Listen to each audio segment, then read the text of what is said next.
Hi, this is Nidhi. Welcome to Big Boss Telugu Season 9 highlights. Last ఎపిసోడ్‌లో highlights ఏంటి అనంటే, first start అవ్వడమే గొడవతో స్టార్ట్ అయింది. Emmanuel versus Tanuja and then Kalyan versus Sanjana and then Sanjana versus Tanuja. So, ఇట్లా full నిన్న ఎపిసోడ్‌లో సగం ఎపిసోడ్ మొత్తం గొడవలే అన్నమాట.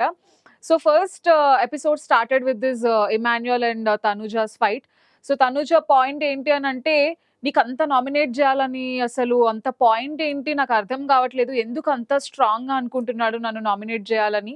అండ్ దట్ టూ ఒకళ్ళు నామినేట్ జేస్తే యాక్చువల్‌గా ఇక్కడ ఇమాన్యుయల్ ఆహ్, గేమ్ ప్లే ఏంటి అనేది బయటకొచ్చేసింది ఆల్రెడీ కళ్యాణ్ మూవ్‌తో. ఏంటి అంటే ఆల్రెడీ రమ్య నామినేట్ చేసింది. సో, సమ్‌టైమ్స్ ఏమవుతుందంటే నామినేషన్స్‌లో ఒక నామినేషన్‌ని కన్సిడర్ చెయ్యరనమాట.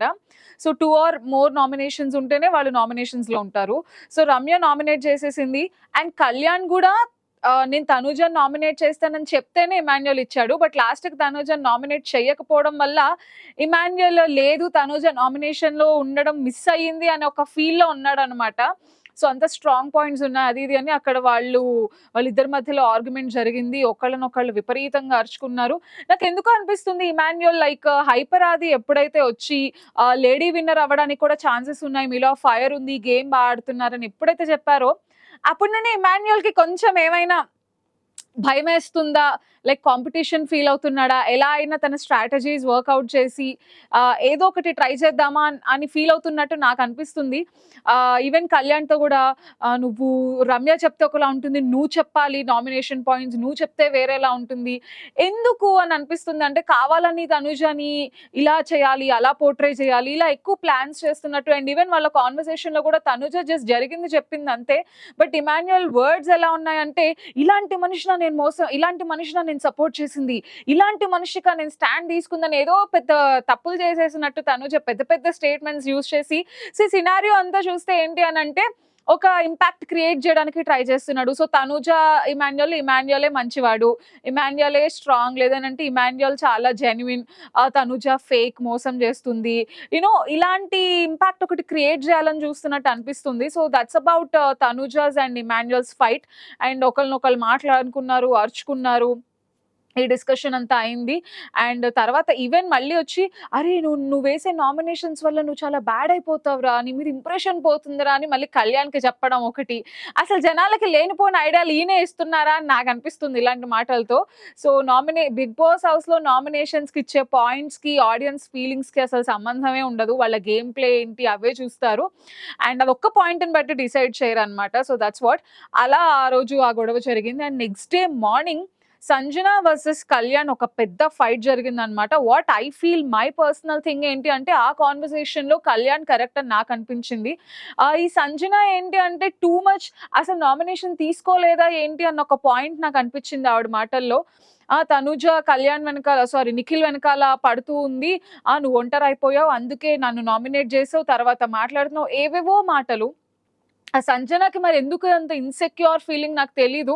ఉన్న వాళ్ళందరూ యంగ్‌స్టర్స్. సో, నాకు పెళ్లయిపోయిందని ఎందుకు ఎప్పుడు అలానే అంతకు ముందర ఒకసారి డిమాండ్‌తో అలానే అంది. ఇప్పుడేంటి మాకు పెళ్లయిపోయింది కాబట్టి మమ్మల్ని పట్టించుకోవట్లేదా నువ్వు అని. ఆ స్టేట్మెంట్స్ ఏంటంటే చాలా వియర్డ్‌గా అనిపిస్తాయి వినడానికి కూడా. బిగ్ బాస్ హౌస్‌లో అన్ని రకాల ఏజ్ గ్రూప్స్ వాళ్ళుంటారు. అన్ని రకాల ప్రొఫెషన్స్ వాళ్ళుంటారు. అందరూ గేమ్ ఆడడానికే వస్తారు. లాస్ట్‌కి ఒకళ్ళే గెలుస్తారు. సో, ఎవరో ఎవరిని ఏదో ఇంప్రెస్ చేసేయాలనో ప్రాసెస్‌లో జరుగుతాయేమో గానీ, ఈవిడ మరీ టూ మచ్ ఎక్స్‌ట్రీమ్‌కెళ్ళిపోయి నాకు పెళ్లయిపోయింది కాబట్టి నన్ను పట్టించుకోవట్లా. నాకు పిల్లలు పుట్టేసారు కాబట్టి నన్ను పట్టించుకోవట్లా. వాళ్ళంటే యంగ్‌స్టర్స్ కాబట్టి వాళ్ళ వెనకాల తిరుగుతున్నాం. ఇలాంటి వియర్డ్ ఆక్వర్డ్ స్టేట్మెంట్స్ పాస్ చేస్తూ ఉంటారనమాట చాలా చిరాగ్గా. అండ్ నిన్న కూడా అదే జరిగింది. మళ్ళీ అలాంటి మాటలే మాట్లాడడం. ఆ! తనుజ వెనకాల తిరుగుతావు. అందుకే నాకు నామినేట్ చేసావు. నీకు తనుజ అంటే ఇష్టం. కానీ నాకు నామినేట్ చేస్తా అంటే ఇమాన్యుయల్ నీకు ఆ టికెట్ ఇవ్వడు. అందుకే నా పేరు చెప్పి వంకలు చెప్తున్నావు. అసలు ఫెయిర్ గేమ్ గురించి, జెన్యూన్ గురించి సంజన గారు మాట్లాడితే అంతకంటే పెద్ద కామెడీ ఇంకొకటి ఉండదని నా ఫీలింగ్. ఫస్ట్ నుండి ఆవిడ ఆడిన గేమ్, ఆవిడ బిహేవియర్ అన్నీ అలానే ఉంటాయి. అండ్ నాకు సపోర్ట్ చేసిన వాళ్ళకి ఎప్పుడైతే సంజన గారు ఎలిమినేషన్ అయిందో, ఎవరైతే ఇంట్లో 4 మెంబర్స్ సాక్రిఫైస్ చేశారో, నేను ఈ ఇంట్లో ఉన్నంత వరకు ఎప్పటికి నేను వాళ్ళకి అగెయిన్స్ట్ ఎళ్ళను. ఎప్పటికి వాళ్ళకి సపోర్ట్ చేస్తా అని చెప్పింది. అండ్ మళ్ళీ వచ్చి భరణి గారిని నామినేట్ చేయడం జరిగింది. సో, ఫెయిర్ గేమ్ గురించి, జెన్యూన్ గురించి ఈవిడ మాట్లాడడం అయితే it's a big joke. And సరే ప్రీవియస్ వీక్‌లో వదిలేస్తే కూడా ఈవెన్ నిన్నటి ఎపిసోడ్‌లోనే నామినేషన్స్ ఎపిసోడ్‌లో అందరూ ఉన్నారు ఆ నామినేషన్స్‌లో. సో, నిన్ను మాత్రం ఒక్కదాన్నే నేనెందుకు వదిలేయాలి అని చెప్పి దివ్యాని తీసుకొచ్చి నామినేట్ చేయడం ఎంత వరకు కరెక్ట్ అది. It was a very stupid reason. ఆ నామినేషన్స్ ప్రాసెస్‌లో అందరికి టికెట్ దొరకలేదు.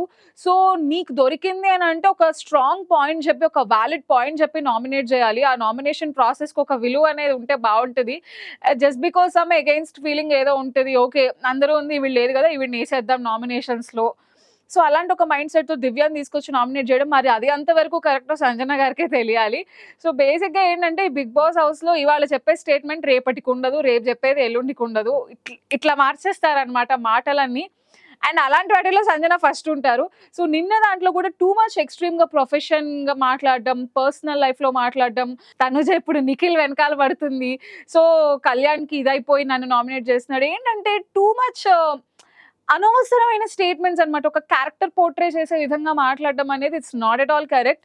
సో, నిన్న ఈ తనూజ విషయం మీద కళ్యాణ్ అండ్ సంజన గారికి కూడా పెద్ద గొడవైంది. అప్పటికి కళ్యాణ్ చెప్తూనే ఉన్నాడు, "మీరు పర్సనల్‌గా వెళ్ళకండి. మీ ఇష్టం వచ్చినట్టు మాట్లాడకండి. ఇక్కడ మీతో ఎవ్వరు అనిపించుకోవడానికి లేరు" అని. అసలు ఆవిడ వింటేగా. అండ్ మళ్ళీ నేనేమన్నా సుమన్ శెట్టి లాగా, రాము రాథోడ్ లాగా నేనేమన్నా సాఫ్ట్‌గా ఉంటానా? నా జోలికొస్తే నేను వదలనని బెదిరింపు కార్యక్రమాలు మళ్ళీ ఓపెన్‌గా బెదిరిస్తున్నారు ఆవిడేంటో.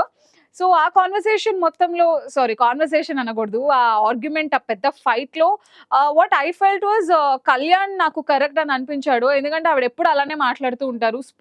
స్పోర్టివ్‌గా ఉండరేమో అనిపించింది నాకు. అండ్ తర్వాత దీనికి కంటిన్యూషన్‌లో భాగంగా తనూజ, సంజన దగ్గరకొచ్చి అండ్ తనుజ పాయింట్స్ కూడా చాలా కరెక్ట్. మీకు కళ్యాణ్‌తో ఏదన్నా ప్రాబ్లమ్, కళ్యాణ్ ఏసింది నామినేషన్ సంజనాని.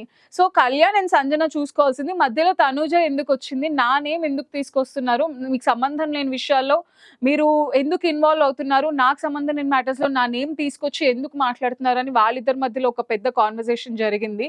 అండ్ ఇందులో కూడా తనుజనే కరెక్ట్ అని నా ఫీలింగ్. ఎందుకంటే సంజన ఎప్పుడు ఇట్లా పర్సనల్‌గా మాట్లాడడం, ఇట్లా too much weird statements pass చేయడం చేస్తూ ఉంటది ఆవిడ.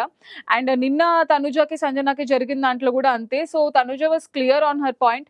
మీకు ఏదైనా ఉంటే మీరు చూసుకోవాలి. ఒక అమ్మాయి క్యారెక్టర్‌ని పోర్ట్రే చేయడం ఎంతవరకు correct on a national television. అందరూ చూసే ఉండే దాంట్లో ఒక అమ్మాయి క్యారెక్టర్‌ని ఇట్లా జడ్జ్ చేయడం ఇదంతా కరెక్ట్ కాదు అని. అండ్ తనుజ ఇంకొక పాయింట్ కూడా క్లియర్‌గా చెప్పింది. ఆవిడ నాన్న అది ఇది అని చెప్పి. యాక్చువల్‌గా సంజననే నాకు ఈవెన్ కళ్యాణ్‌తో జరిగిన డిస్కషన్‌లో అవును, నా కొడుకు లేడిక్కడ. నేను నా కొడుకుని మిస్ అవుతున్నా.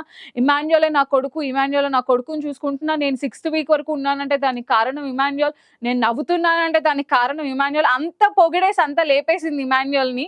మరి మీ బాండింగ్ అయితే కరెక్ట్. నేను మిస్ అవుతున్నాను కాబట్టి ఇమాన్యుయల్ నా కొడుకుని చూసుకోవడం అంటే మీ ఎమోషన్ కరెక్ట్. బట్ అదే వేరే వాళ్ళు చేస్తే రాంగ్. ఏమో తనూజ కూడా అలానే మిస్ అయ్యి భరణి గారిలో వాళ్ళ ఫాదర్‌ని చూసుకోవచ్చు. దివ్య కూడా వాళ్ళ బ్రదర్‌ని చూసుకోవచ్చు. మీరు మాత్రం నా కొడుకు నా పక్కనే ఉండాలి, మమ్మీ పక్కనే ఉండాలి. వీళ్ళు ఇలాంటివన్నీ చేయొచ్చు.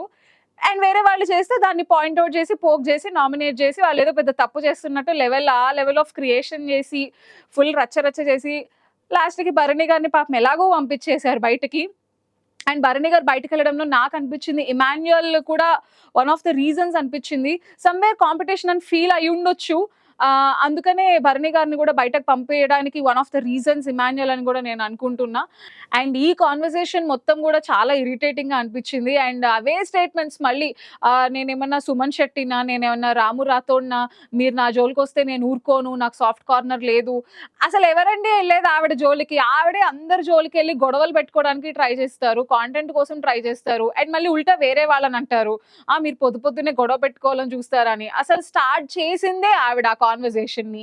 సో, యాక్చువల్‌గా Sanjana is a good player. But నిన్న ఎపిసోడ్‌లో ఈవిడ మాటలు ఏవైతే ఉన్నాయో, కాన్వర్సేషన్స్ ఏవైతే ఉన్నాయో నాకైతే చాలా చిరాకుగా అనిపించింది. ఆ behaviour and all that. So, and sacrifice చేసిన దానికి వాల్యూ కూడా లేదు.